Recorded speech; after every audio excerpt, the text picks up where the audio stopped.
RKB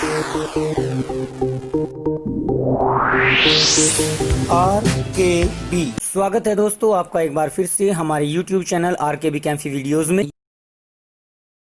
TGT विज्ञान 2019 के हम 35 यानी 35 क्वेश्चन आपके सामने विस्तार पूर्वक प्रस्तुत कर चुके हैं। अब आइए आज हम लेकर चलते हैं क्वेश्चन नंबर 36 और उससे आगे के प्रश्नों को। तो आज का जो प्रश्न है आपका 36वां क्वेश्चन वो कुछ इस प्रकार से है। निम्नलिखित में से किस CH3X बंध यानी कार्बन हैलोजन बंध की उच्चतम ध्रुवीयता है?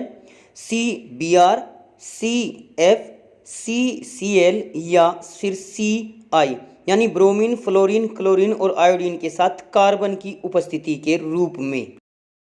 इस क्वेश्चन में आपको कह दिया गया है कि CH3X बंध की लंबाई कितनी होगी।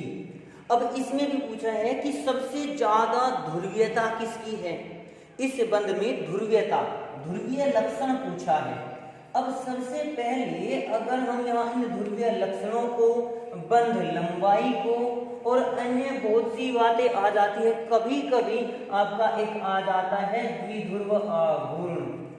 तो आज हम इस क्वेश्चन में इन विभिन्न टॉपिक्स को लेकर चलेंगे।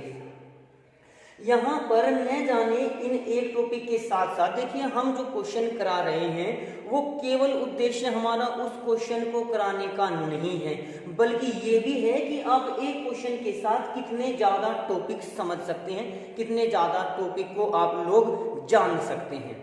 तो अगर हमारे इन टॉपिक्स के अलावा भी आप चाहते हैं कि हम किसी विशेष टॉपिक की भी व्याख्या करें तो आप उस टॉपिक को कमेंट बॉक्स में लिखकर बता सकते हैं कि इसके पश्चात इस टॉपिक से संबंधित भी कुछ मुख्य जानकारी हमें प्रदान करें। कोई भी टॉपिक ऐसा तो नहीं है कि पूरा का पूरा एक साथ लिया जाएगा, लेकिन जैसे ही हमारे क्वेश्चन में कोई बिंदु आता है तो उसके साथ साथ जितने आवश्यक बिंदु हैं हम उनकी विस्तारपूर्वक व्याख्या आपके सामने प्रस्तुत कर रहे हैं। तो यहाँ इस 36वें क्वेश्चन में आपको कहा गया है कि CH3X बंध में किस बंध की ध्रुवीयता सबसे ज्यादा होगी। इनमें सबसे पहले ऑप्शन में दिया है आपका CBr, दूसरे ऑप्शन में दिया हुआ है CF, फिर थर्ड में आपका दिया हुआ है CCl और चौथे ऑप्शन में आपका दिया हुआ है CI। यानी इस हैलोजन ग्रुप में आपको ध्रुवीय लक्षण ज्ञात करना है।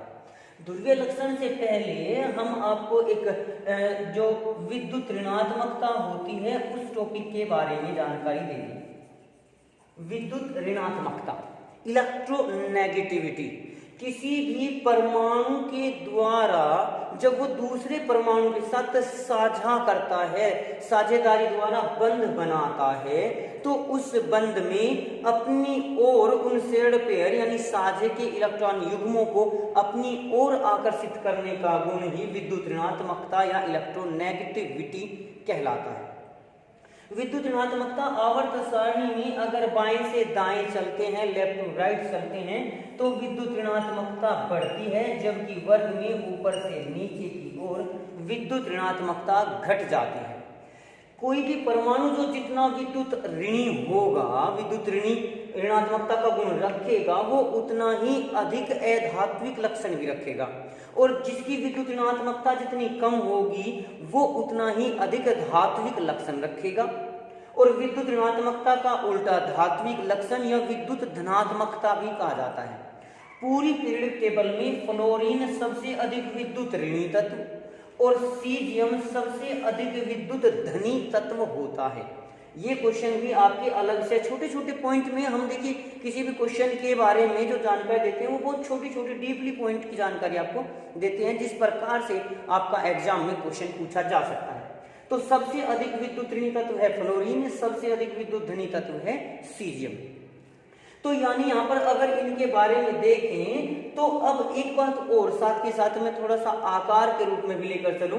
लेफ्ट टू राइट अगर हम चलते हैं तो आकार घटता हुआ चला जाता है, जबकि ऊपर से नीचे परमाणुओं का आकार बढ़ता हुआ चला जाता है। तो यहाँ अगर विद्युत ऋणात्मकता का क्रम इन हैलोजनों में देखें तो सबसे अधिक विद्युत ऋणी फ्लोरीन, उससे कम क्लोरीन, फिर ब्रोमीन और फिर आयोडीन होता है। ये तो क्रम होता है इनकी विद्युत ऋणात्मकता का, लेकिन अगर हम आकार का क्रम देखें तो वो उल्टा होता हुआ चला जाता है। यानी ब्रोमीन का जो आकार है वो क्लोरीन से बड़ा, आयोडीन का सबसे बड़ा और फ्लोरीन का आकार सबसे छोटा होता है। अब यहाँ पर आकार का जिक्र क्यों किया? क्योंकि कुछ जानकारियां आपको मिलती हुई चली जाएंगी इसी के साथ साथ। तो 2 पॉइंट हमने यहाँ पर लिए, विद्युत ऋणात्मकता, इलेक्ट्रोनेगेटिविटी, और परमाणु आकार यानी एटॉमिक साइज। इसको परमाणु त्रिज्या भी कह देते हैं कभी कभी। परमाणु त्रिज्या या एटॉमिक रेडियस के बारे में भी आपको जानकारी मिल सकती है। अब यहाँ चूंकि ध्रुवीय लक्षण पूछा है तो कोई भी परमाणु जो x C के साथ जुड़ा हुआ है वो साझे के इलेक्ट्रॉन युग्मों को अपनी ओर जितना ज्यादा आकर्षित कर लेगा उस पर उतना ही ज्यादा नेगेटिव चार्ज आएगा, दूसरे कार्बन परमाणु पर उतना ही ज्यादा पॉजिटिव चार्ज आएगा। यानी उनमें 2 ध्रुव बन जाते हैं, 2 किनारे बन जाते हैं। ध्रुव पोल, जैसे पृथ्वी पर भी होता है नॉर्थ पोल साउथ पोल, एक खंबा है पोल, इसके 2 किनारे जरूर हैं, लेकिन गेंद का हम कोई किनारा नहीं कह सकते। गोल होती है उसका कोई किनारा नहीं होता, कोई पोल उसमें नहीं होता।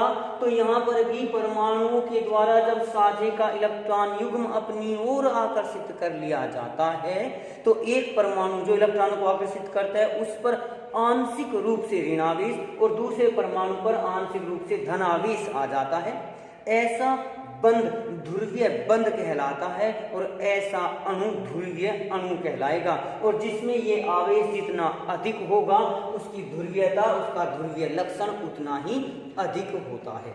और परमाणु इलेक्ट्रॉनों को अपनी ओर वही आकर्षित करेगा जिसकी विद्युत ऋणात्मकता सबसे ज्यादा होगी, यानी अधिकतम होगी with respect to both atom. अब यहाँ पर इन चारों बंधों में अगर हम देखें तो सबसे ज्यादा विद्युत ऋणात्मकता किसकी है?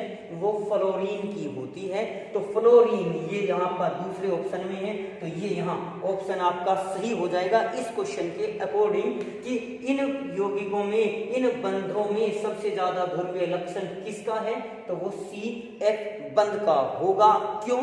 क्योंकि फ्लोरीन की विद्युत ऋणात्मकता हैलोजनों में सबसे ज्यादा होती है, जिस कारण वे साझे के इलेक्ट्रॉन युग्म को अपनी ओर आकर्षित कर लेता है और उस पर आंशिक ऋण आवेश अधिक मात्रा में आ जाता है। अब इसी के साथ साथ हमने यहाँ पर आपको कुछ बंध लंबाई, द्विध्रुव आघूर्ण के बारे में भी जानकारी देने की बात आपको कही थी। तो देखिए यहाँ आकार के बारे में बताया है कि जब आवर्त सारणी में लेफ्ट राइट चलते हैं तो परमाणु आकार घटता हुआ चला जाता है क्योंकि प्रभावी नाभिकीय आवेश बढ़ेगा। जबकि ऊपर से नीचे वर्ग में चलते हैं तो कक्षाओं की संख्या बढ़ने के कारण परमाणु आकार, परमाणु त्रिज्या बढ़ जाती है। तो जिस परमाणु का आकार जितना अधिक होगा उसके द्वारा बनाया गया बंध भी उतना ही अधिक होगा, क्योंकि बंध जो होता है वो परमाणु के नाभिक से साझे की दूरी तक निर्भर करता है। ये दूरी, अब एक छोटा परमाणु अगर हम ले लें तो ये दूरी, इस दूरी को हम एक प्रकार से बंध लंबाई के रूप में लेकर चल सकते हैं। जैसे इनके बीच में अगर हम कार्बन परमाणु को ले लें तो यहाँ से यहाँ तक 2 नाभिकों के बीच की दूरी को बंध लंबाई कहते हैं। अब यहाँ ये परमाणु बड़ा है, अगर ये कार्बन है, ये ब्रोमीन ले लें और ये फ्लोरीन ले लें तो देखिए यहाँ ये बंध लंबाई और यहाँ ये बंध लंबाई, जाहिर सी बात है आकार पर निर्भर कर रही है। तो जिस परमाणु का आकार जितना अधिक होगा उसके द्वारा बनाया गया बंध भी उतना ही बड़ा होगा। तो यहाँ अगर बंध की बात करें तो सबसे बड़ा बंध Ci के द्वारा बनाया जाएगा। आयोडीन सबसे बड़ा बंध बना देता है, तो सबसे छोटा बंध फ्लोरीन का होगा। अब इसी के साथ साथ एक बंध वियोजन ऊर्जा के बारे में भी क्वेश्चन पूछा जा सकता है कि बंध वियोजन ऊर्जा किसे कहते हैं या किसकी होती है अधिक कम ज्यादा। ऑप्शन आपको इस प्रकार से दे दिया जाएगा और पूछ लिया कि बताइए किसकी बंध वियोजन ऊर्जा अधिक है। बंध वियोजन ऊर्जा, बंध को तोड़ने के लिए जो ऊर्जा आवश्यक होती है, जितनी ऊर्जा बंध को तोड़ने में लगती है उसे ही हम बॉन्ड डिसोसिएशन एंथैल्पी, बंध वियोजन ऊर्जा कहेंगे। अब जैसे ये चौक है, ये इतनी बड़ी है, इसको हम तोड़ सकते हैं आसानी से, लेकिन हम जितनी छोटी चौक लेंगे उसको तोड़ने में उतना ही ज्यादा बल लगाना पड़ेगा। बल यानी ऊर्जा उतनी ही ज्यादा लगानी पड़ेगी। कार्य ऊर्जा बराबर होता है बल गुना दूरी। तो जिस प्रकार से दूरी बढ़ेगी तो उसको कम बल लगाकर तोड़ा जा सकता है, यानी उसकी ऊर्जा उतनी ही, अगर बंध छोटा है तो ऊर्जा अधिक लगेगी, बंध बड़ा है तो उसको तोड़ने के लिए ऊर्जा कम लगेगी। तो यहाँ पर देख लेना, जिसका बंध सबसे बड़ा, आयोडीन का बंध बड़ा होता है तो उसको तोड़ने के लिए ऊर्जा भी कम लगेगी। एक बात ध्यान रखना, क्वेश्चन में आपको ऐसा ही मिलेगा, एक तरफ परमाणु आपको समान मिलेंगे, दूसरी ओर के जो परमाणु होंगे वो बदलते हुए चले जाएंगे। तो इस प्रकार से आप देख सकते हैं, हमने आपको ध्रुवीय लक्षण बता दिया, बंध लंबाई, बंध वियोजन, ऊर्जा के बारे में भी जानकारी दे दी। अब इसी के साथ साथ हम एक द्विध्रुव आघूर्ण को अगर लेकर चले तो ये जनरली फिजिक्स का टॉपिक आ जाता है, जहां पर हम फिजिक्स में पढ़ते हैं कि द्विध्रुव आघूर्ण बराबर होता है आपका Q गुना 2L, यानी आवेश और बंध लंबाई के गुणनफल के बराबर होता है। जितनी ज्यादा बंध लंबाई उतना ही ज्यादा द्विध्रुव आघूर्ण, जितना ज्यादा आवेश उतना ज्यादा द्विध्रुव आघूर्ण। अब यहाँ पर एक बाद में कंफ्यूजन उत्पन्न हो जाएगा कि बंध लंबाई सबसे ज्यादा, आवेश सबसे कम, लेकिन यहाँ फ्लोरीन पर आवेश सबसे ज्यादा, बंध लंबाई सबसे कम। तो इस तुलना में अगर हम आवेश का मान देंगे तो वो फ्लोरीन, क्लोरीन, ब्रोमीन, आयोडीन, बंध लंबाई बढ़ रही है लेकिन आवेश नीचे से ऊपर की ओर बढ़ेगा, ऊपर से नीचे की ओर घटेगा। तो इसमें सबसे ज्यादा द्विध्रुव आघूर्ण किसका होता है? तो उस रेस्पेक्ट में हम लेकर चल सकते हैं, Cl को लेकर चल सकते हैं। तो यहाँ पर द्विध्रुव आघूर्ण का कर्म किस आधार पर लिया जाएगा, किसका द्विध्रुव आघूर्ण कम होगा, किसका ज्यादा, तो वो यहाँ पर इसके अनुसार देखेंगे। देखिए, जो आवेश होता है उसमें परिवर्तन अधिक होता है बंध लंबाई की तुलना में, स्पेशली हैलोजनों में। तो जिसका आवेश ज्यादा, हम यहाँ लंबाई के रेस्पेक्ट में आवेश को ज्यादा प्रायोरिटी दे देंगे, जिसका आवेश ज्यादा होगा उसी का द्विध्रुव आघूर्ण भी ज्यादा होगा। तो यहाँ इन चारों में अगर देखें तो हमारा फ्लोरीन का ध्रुवीय लक्षण सबसे ज्यादा होता है, इसलिए द्विध्रुव आघूर्ण भी CF बंध का ही सबसे ज्यादा होगा, यानी पहले CF आएगा, फिर Cl, फिर CBr और फिर CI। इस प्रकार से इस क्रम में द्विध्रुव आघूर्ण का क्रम हम लेकर चल सकते हैं। अगर क्वेश्चन पूछा जाता है किसका द्विध्रुव आघूर्ण अधिकतम होगा या किसका द्विध्रुव आघूर्ण न्यूनतम होगा, तो इस प्रकार से यहाँ हमने एक क्वेश्चन में तो पूछा गया था केवल ध्रुवीय लक्षण, हमने आपको अनेक बातों के बारे में जानकारी इससे रिलेटेड दे दी। अक्सर कुछ साथी हमारे कह सकते हैं कि एक पूरी वीडियो में हम 1 या 2 क्वेश्चन ही कर पाते हैं, या अधिकतम 5 क्वेश्चन हम आपको एक वीडियो में करवा रहे हैं। तो इसका तात्पर्य ये नहीं है कि इन क्वेश्चंस को करने में आपको नुकसान होगा, लेकिन सबसे बड़ा फायदा ये भी होगा कि अधिकतर वीडियो में आप लोगों ने देखा होगा कि क्वेश्चन कराना शुरू किया, एक वीडियो में पूरा पेपर सोल्व कर दिया, लेकिन आपको रटना नहीं, आपको समझना भी तो है कि इस ऑप्शन का या इस क्वेश्चन का ये ऑप्शन क्यों आया। अगर वही इसी प्रकार से कोई दूसरा क्वेश्चन आपके एग्जाम में आ गया तो आप उसका कैसे जवाब देंगे? तो हम अपने चैनल से ये कोशिश करते हैं, अपनी वीडियो से ये समझाने की कोशिश करते हैं कि आप रटे न, बल्कि अपने टॉपिक्स को समझें। किसी भी क्वेश्चन का आंसर किस प्रकार से दिया जा सकता है, अगर क्वेश्चन बदल के आ रहा है तो उसका आंसर हम किस प्रकार से देंगे।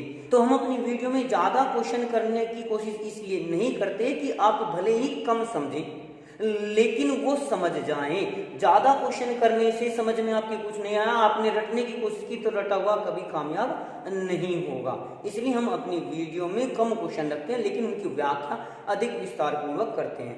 इसीलिए आपको भी कह रहे हैं कि यदि आपको चाहिए कि कोई एक अलग टॉपिक हम आपको बताएं तो आप कमेंट बॉक्स में उस टॉपिक को लिख सकते हैं कि इस टॉपिक के बारे में भी थोड़ी व्याख्या जितनी हमसे आती होगी उतनी तो जरूर कर देंगे। तो चलिए अब इसके पश्चात हम नेक्स्ट क्वेश्चन लेकर चलते हैं, क्वेश्चन नंबर 37। देखिए, इस क्वेश्चन में आपसे पूछा गया है कि जो सीसा अम्ल बैटरी होती है, जनरली इसको लेड स्टोरेज बैटरी भी कहा जाता है। लेड स्टोरेज बैटरी लिखा हुआ भी आपको मिल सकता है। तो लेड स्टोरेज बैटरी होती कौन सी है ये तो आप ज्यादातर जानते होंगे, लेकिन मैं फिर भी आपको बता रहा हूँ। घरों में जो इन्वर्टर चलाने के लिए बैटरी यूज की जाती है उसको लेड स्टोरेज बैटरी, यानी जो 25 प्लेट का बैटरा होता है आपका बड़े वाला, उसको लेड स्टोरेज बैटरी कहा जाता है। उसमें 2 इलेक्ट्रोड होते हैं, एक पॉजिटिव पॉइंट होता है, एक नेगेटिव पॉइंट होता है। तो इसमें जो प्लेट्स होती हैं बीच बीच में, वे प्लेट भी लेड की ही बनी हुई होती हैं और ये दोनों इलेक्ट्रोड भी लेड धातु के ही मिश्रण के रूप में प्रयुक्त किए जाते हैं। स्पेशली इसमें एक होता है लेड और एक होता है PbO2 यानी लेड ऑक्साइड। तो इनमें जो आपका ऋणात्मक इलेक्ट्रोड होता है वो लेड का होता है। ऋणात्मक इलेक्ट्रोड से हमारा तात्पर्य है एनोड से। देखिए यहाँ पर दो प्रकार के सेल आपके होते हैं। एक सेल होता है आपका गैल्वनी सेल या वोल्टीय सेल, और एक होता है विद्युत अपघटनी सेल। विद्युत अपघटनी सेल गैल्वनी सेल या वोल्टीय सेल तो वो होता है जो विद्युत ऊर्जा उत्पन्न करता है, रासायनिक ऊर्जा से विद्युत ऊर्जा बनाता है। जबकि विद्युत अपघटनी सेल वो होता है जिसमें विद्युत धारा प्रवाहित करने पर केमिकल एनर्जी प्रोड्यूस होती है, रासायनिक पदार्थ बनते हैं। इनमें एनोड और कैथोड में देखिए जो गैल्वनी सेल होता है उसमें एनोड होता है नेगेटिव और कैथोड होता है पॉजिटिव। लेकिन विद्युत अपघटनी में उल्टा होता है, विद्युत अपघटनी में एनोड पॉजिटिव होता है और कैथोड नेगेटिव होता है। तो यहाँ पर जो ये प्रॉब्लम आ रही है कि कौन पॉजिटिव कौन नेगेटिव, इसके लिए एक सामान्य परिभाषा फिर हम दे सकते हैं कि फिर एनोड की परिभाषा क्या होगी, कैथोड की परिभाषा क्या होगी। चाहे कोई सा भी सेल हो, गैल्वनी हो या विद्युत अपघटनी हो, वह इलेक्ट्रोड जिस पर ऑक्सीकरण अभिक्रिया होती है, ऑक्सीकरण, उसी को एनोड कहा जाएगा, और जिस पर अपचयन अभिक्रिया होती है उसको कैथोड कहा जाता है। ऑक्सीडेशन वाले को एनोड और रिडक्शन वाले को कैथोड कहा जाएगा ऑलवेज, चाहे वो आपका गैल्वनी हो, चाहे वो आपका इलेक्ट्रोलाइटिक सेल हो, किसी भी प्रकार का सेल हो।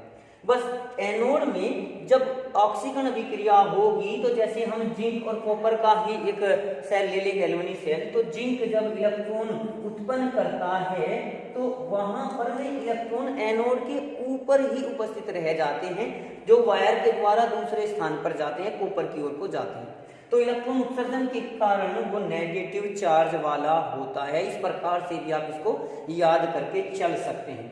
तो यहाँ जो हमारा लेड स्टोरेज बैटरी था, इस लेड स्टोरेज बैटरी में जो आपका एनोड होता है, ऋणात्मक इलेक्ट्रोड होता है, वो लेड का बना हुआ होता है, शीशे की धातु का बना हुआ। अब दूसरा जो होता है वो लेड डाइऑक्साइड का होता है। अब यहाँ इसके अंदर एक विद्युत अपघटनी पदार्थ भी भरा हुआ होता है, विद्युत अपघट्य भरा होता है, इलेक्ट्रोलाइट भरा होता है, जो कि लगभग 40%, 38% होता है एक्चुअल में, 40% H2SO4 होता है। ये विद्युत अपघट्य की तरह प्रयुक्त किया जाने वाला पदार्थ होता है। तो एक क्वेश्चन आपका यहाँ ये भी हो सकता है कि लेड स्टोरेज बैटरी में विद्युत अपघट्य की भांति किसका प्रयोग किया जाता है, किस पदार्थ का प्रयोग किया जाता है, तो वो पदार्थ आपका 40% H2SO4 हो जाता है। अब इसमें अगर हम यहाँ पर और अन्य सेल की बात करें, एक शुष्क सेल के बारे में आपसे क्वेश्चन बहुत ज़्यादा पूछा जा सकता है। लेड स्टोरेज बैटरी के साथ साथ शुष्क सेल जो कि हम घंटे में यूज करते हैं, रिमोट में यूज करते हैं, घंटा मतलब जो घड़ी होती है, दीवार घड़ी, उससे तात्पर्य है। तो इस प्रकार के सेल में जो शुष्क सेल होते हैं वे प्राथमिक प्रकार के सेल होते हैं। ये लेड स्टोरेज बैटरी आपका द्वितीयक प्रकार का सेल होता है। प्राथमिक वे होते हैं जिनको एक बार यूज किया और फेंकना ही पड़ेगा। रिचार्जेबल जो रिचार्ज किए जा सकते हैं वो द्वितीयक सेल होते हैं। यहाँ लेड स्टोरेज बैटरी के बारे में एक बात और बता दूं मैं आपको कि लेड स्टोरेज बैटरी जब भी हम इसको यूज कर रहे हैं, इससे बिजली ले रहे हैं, डिस्चार्जिंग के समय ये गैल्वनी सेल की तरह काम करती है, यानी विद्युत धारा हमें प्रदान कर रही है, विद्युत धारा उत्पन्न कर रही है।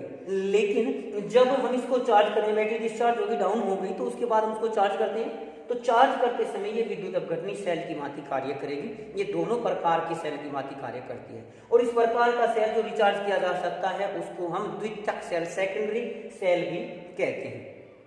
तो जैसे मैं आपको शुष्क सेल के बारे में बता रहा था, शुष्क सेल से संबंधित अगर हम बात करें तो शुष्क सेल में कुछ इस प्रकार से हम उसको प्रदर्शित कर सकते हैं। ये शुष्क सेल होता है, इसमें यहाँ पर एक टोपी के युक्त पदार्थ होता है, इसमें कार्बन की छड़ होती है, जबकि यहाँ नीचे जो इसका ढक्कन होता है वो जस्ते का बना हुआ होता है। ये Zn का होता है और ये आपका होता है कार्बन का। तो इसमें जिंक की जो प्लेट होती है वो कार्य करती है एनोड का, जबकि कार्बन की छड़ कैथोड का कार्य करती है, जिस पर यहाँ स्टील की टोपी लगी हुई होती है। आप जितना ज्यादा जब भी किसी टॉपिक को पकड़े तो एक टॉपिक से आप मैक्सिमम कितने क्वेश्चन पुटअप कर सकते हो, आप अपने आप उन क्वेश्चन को बनाने की आदत डालिए। तो यहाँ पर देखिए इसके बीच में कुछ कालिक सी भर दी जाती है, वो कालिक मिक्सचर होता है MnO2 और प्लस NH4Cl का मिश्रण होता है, जो कि एक प्रकार से हम विद्युत अपघट्य के रूप में प्रयुक्त कर सकते हैं। तो यहाँ इस प्रकार से या प्राथमिक सेल, द्वितीयक सेल, लेड स्टोरेज बैटरी हो गई, शुष्क सेल हो गया, कैडमियम सेल हो जाता है, एक ईंधन सेल के रूप में प्रयुक्त किया जाता है। तो अनेक प्रकार के सेल हैं, इनसे संबंधित आप छोटे छोटे क्वेश्चंस को अपने आप पुटअप कीजिए, अपने आप उनके क्वेश्चन आंसर कीजिए। तो इस प्रकार से हमारे वीडियो में आपको महसूस हो रहा होगा कि हम न केवल उस प्रश्न को सोल्व करते हैं बल्कि उससे संबंधित आने वाले कुछ अन्य क्वेश्चंस की भी कोशिश करते हैं, ताकि वो भी आपको अच्छी प्रकार से समझ में आ जाए। तो आइए अब इस क्वेश्चन के पश्चात अब हम अगला क्वेश्चन लेकर चलते हैं, क्वेश्चन नंबर 38 को।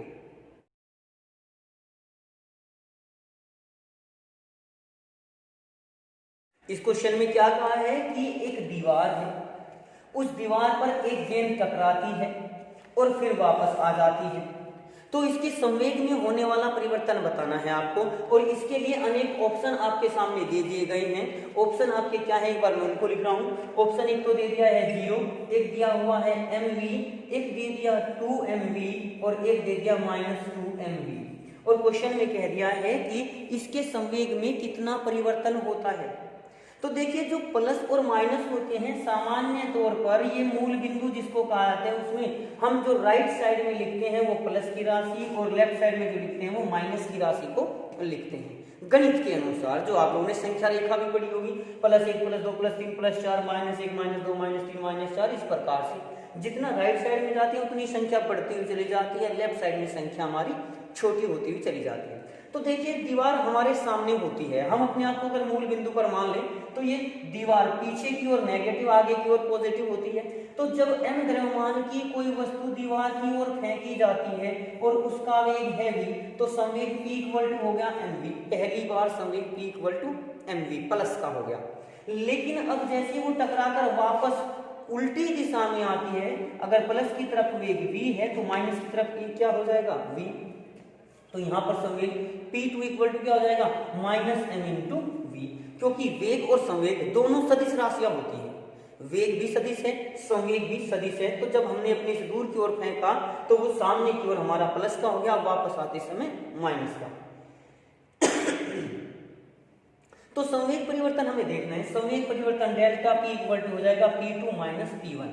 सदैव हम अंतिम वाले में से पहले वाला घटाते हैं, तो ये हो जाएगा -mv, बाद का हमारा -mv था और माइनस ये पहले वाला mv, तो इक्वल टू क्या हो जाएगा -2mv हो जाएगा। तो इस प्रकार से हमारा जो आंसर आएगा वो कौन सा ऑप्शन हो गया, चौथा ऑप्शन आपका हो गया। ये +2mv क्यों नहीं आया, देखिए अगर हम आपको एक बात कहें, आप जी किसी भी धर्म को मानने वाले हैं लेकिन उसमें भूत, शैतान, हैवान इनके बारे में जानकारी दी जाती है। क्या भूत होता है, क्या भगवान होते हैं? अगर आप भगवान को मानते हैं तो भूत को भी मानना पड़ेगा। तो भगवान और भूत दोनों में क्या अंतर है, वही अंतर हम साइंस की भाषा में अगर समझाएं। अब आपको ये तो धार्मिक तौर पर मैंने भूत और भगवान के बारे में जानकारी दी, धार्मिक आधार पर अगर हम देखें तो वो हो गया भूत और भगवान। लेकिन विज्ञान के आधार पर ये प्लस और माइनस इन दोनों को लेकर चले, और दूसरा पॉजिटिव एनर्जी, नेगेटिव एनर्जी उसी आधार पर आ गई। प्रकाश और अंधकार के बारे में अगर हम लेकर चले, क्या अंधेरा कहीं होता है? नहीं होता। आप लोगों ने विज्ञान में जब भी पढ़ा है तो आपने प्रकाश के बारे में पढ़ा है, लाइट के बारे में पढ़ते हैं आप लोग, अंधेरे के बारे में नहीं पढ़ते। तो अंधकार क्या है? अंधकार वही है जहां प्रकाश की अनुपस्थिति है, प्रकाश नहीं है, उसको तो अंधकार कह देते हैं। इसी प्रकार से यहाँ नेगेटिव मान लीजिए तो पॉजिटिव नहीं होगा, नेगेटिव से जो ज्यादा बड़ा है उसको पॉजिटिव, और पॉजिटिव अगर मानकर चलते हैं तो उससे छोटा जो है वो नेगेटिव। जैसे कि अब हम इलेक्ट्रॉन की बात करें, परमाणु के अंदर इलेक्ट्रॉन, प्रोटॉन, न्यूट्रॉन होते हैं। इलेक्ट्रॉन पर एक आवेश मान लिया नेगेटिव, तो उसके रेस्पेक्ट में दूसरा आवेश जो होगा वही पॉजिटिव होगा। -1 और -2 में दो नेगेटिव है जबकि ये पॉजिटिव है विद रेस्पेक्ट टू -2, एक दूसरे के रेस्पेक्ट में। तो यहाँ पर हम ये मानकर चलते हैं कि जो वस्तु फेंकी गई है उसका वेग प्लस का था। अब एक डायरेक्शन में अगर प्लस का है तो अपोजिट डायरेक्शन में वही वैल्यू क्या होगी आपकी, नेगेटिव हो जाएगी। प्लस और माइनस कुछ इस आधार पर भी आप लोग तैयार कर सकते हैं। तो यहाँ इसका जो संवेग परिवर्तन हुआ वो 2mv न होकर -2mv ही क्यों हुआ वो आप समझ गए होंगे कि सबसे पहले मूल बिंदु के सापेक्ष हम उस वैल्यू को प्लस का मानकर चलते हैं और विपरीत दिशा में नेगेटिव आ गया। हम इसको नेगेटिव नहीं मानेंगे कि पहले माइनस का mv अगर मान लेते तो माइनस माइनस ये प्लस और दूसरा हमारा प्लस का हो जाता। उस अवस्था में प्लस का 2mv भी आ सकता था, लेकिन ये नहीं आया, माइनस का 2mv ही इसका ऑप्शन क्यों आया, अब आप अच्छे प्रकार से इसको समझ गए होंगे। चलिए अब लेकर चलते हैं नेक्स्ट क्वेश्चन नंबर 39।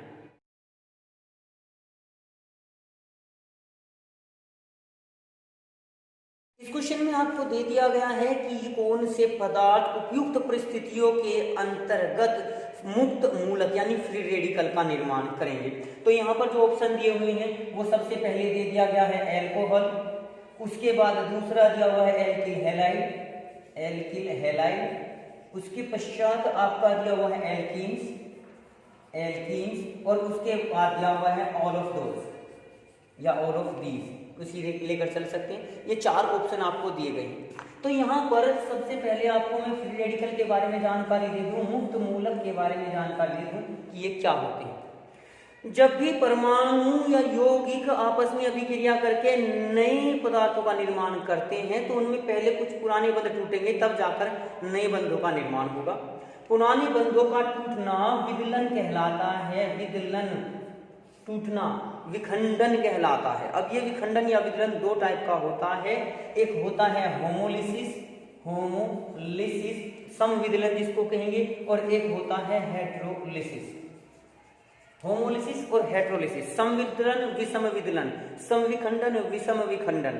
तो इसमें होमोलिसिस में क्या होता है कि जब दो एक जैसे परमाणु होते हो उनके बीच जो साझे का इलेक्ट्रॉन युग्म है वो इलेक्ट्रॉन युग्म दोनों के बीच समान रूप से बट जाए, समान समविदलन समविखंडन समान रूप से टूटकर बट जाए, तो जो स्पीशीज बनेगी उसी को मुक्त मूलक यानी फ्री रेडिकल कहा जाता है।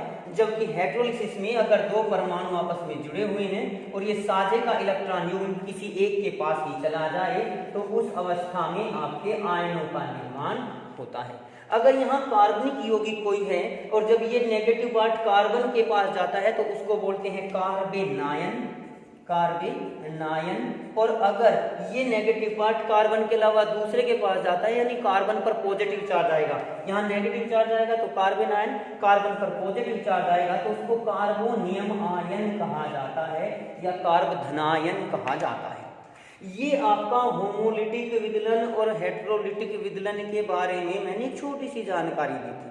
तो जैसे इस क्वेश्चन में कहा गया है कि विशेष परिस्थितियों में या अनुकूल परिस्थितियों में कौन सा पदार्थ आपका मुक्त मूलक बनाएगा, तो यहाँ पर जैसे बताया कि समान परमाणु, ये जरूरी नहीं है समान परमाणु, एक परमाणु के साथ कुछ दूसरे समूह इस प्रकार से भी जुड़े हुए हो सकते हैं कि दोनों की विद्युत ऋणात्मकता एक जैसी हो जाए, दोनों का इलेक्ट्रॉनों को आकर्षित करने का गुण एक समान हो जाए, तो उस अवस्था में भी मुक्त मूलक जरूर बनते हैं। जैसे एल्कोहल है ROH, यहाँ पर दो कंडीशन हो सकती हैं आपकी, एक तो बन सकता है RO negative plus H positive ion बन सकते हैं, और एक बन सकता है RO dot plus H dot यानी मुक्त मूलक। ये RO एल्कोक्साइड बोला जाता है, एल्कोक्साइड मुक्त मूलक या हाइड्रोजन मुक्त मूलक। यहाँ पर एल्कोक्साइड आयन या हाइड्रोजन आयन का निर्माण हो सकता है। लेकिन अब इसने एक विशेष बात यहाँ पर लिख दी, विशेष परिस्थितियों में यानी अनुकूल परिस्थितियों में। तो अनुकूल में तो सब कुछ हो सकता है, आप अगर पढ़ रहे हैं और परिस्थितियां आपके अनुकूल है, समय आपके अनुकूल है तो आपका नंबर आ सकता है, लेकिन अगर आप नहीं भी पढ़ते तब भी समय आपके अनुकूल है तब भी नंबर आ जाएगा। बहुत बार ऐसा होता है कि परिस्थितियां प्रतिकूल है, आपने खूब जमकर मेहनत की लेकिन फिर भी आप सेलेक्ट नहीं हो पाए, तो वो प्रतिकूल परिस्थितियां हो गई। बहुत बार ऐसा होता है कि एग्जाम देने के लिए गए, सारी साल बच्चा पढ़ता है, उसके सामने उसने तैयारी जो की उसके सामने वे क्वेश्चन आ गए जो बेचारे ने रिवाइज नहीं किए, और कभी कभी ना पढ़ने वाला 10 क्वेश्चन को देख करके हमें उसके सामने आ गए, तो उस आधार पर हो सकता है कि उसका वो पेपर इजी लगे, क्योंकि अनुकूल परिस्थितियां हैं उसके लिए। तो जो परिस्थितियां उसके अनुकूल होती हैं, यहाँ पर भी अगर इनके अनुकूल होता है तो सारे के सारे पदार्थ आपके मुक्त मूलकों का निर्माण कर सकते हैं। जैसे कि यहाँ पर अगर हम मुक्त मूलकों के बारे में देखें तो वे मुक्त मूलक किस प्रकार से उपस्थित हो सकते हैं। एल को हल्का हमने बता दिया। अब इसके बाद एल के हेलाइट आर एक्स जो होता है वो टूटकर आर डॉट और एक्स डॉट बना सकता है, ये मुक्त मूलक हो सकते हैं।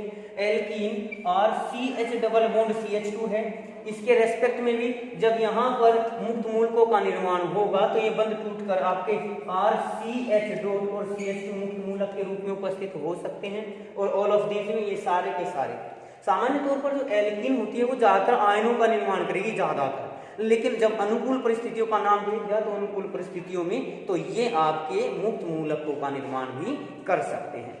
तो इस प्रकार से आज की वीडियो में हमने आपके सामने क्वेश्चन नंबर 39 तक के क्वेश्चन आपके सामने प्रस्तुत कर दिए। और इस वीडियो के आखिर में अभी हम आपको अगले आने वाले जो क्वेश्चन हैं उनको भी आपके सामने कुछ रूप में प्रस्तुत करेंगे, तो आप पहले उन क्वेश्चंस को भी करके देख लेना, ताकि हम उन्हें जब अगली वीडियो में प्रस्तुत करें तो आप उनकी विस्तार पूर्वक व्याख्या से संतुष्ट हो जाएं, उन चीजों को समझे जो उस क्वेश्चन में दी गई है।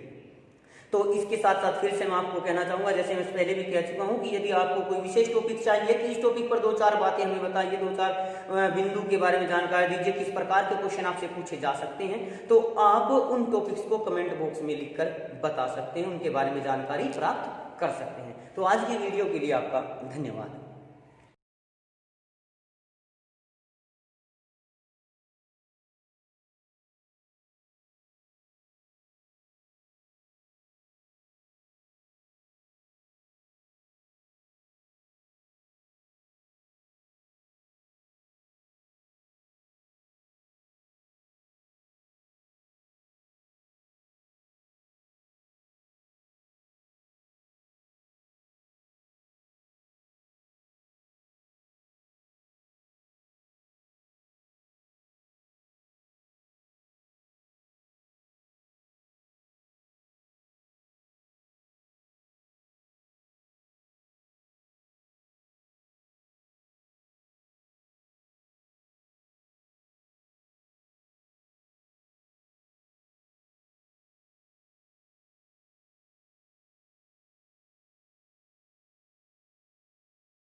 आज की वीडियो में बस इतना ही। अगली वीडियो प्राप्त करने के लिए हमारे चैनल को सब्सक्राइब करें, वीडियो को लाइक करें, और अगर वीडियो अच्छी लगे तो कमेंट्स करें और दोस्तों को भी शेयर करें।